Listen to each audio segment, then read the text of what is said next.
tuloy-tuloy.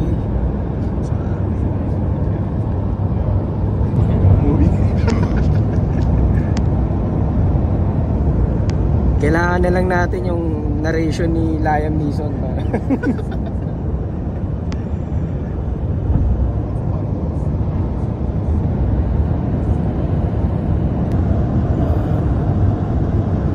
Ganda nung kuha nung camera ko, sir mo.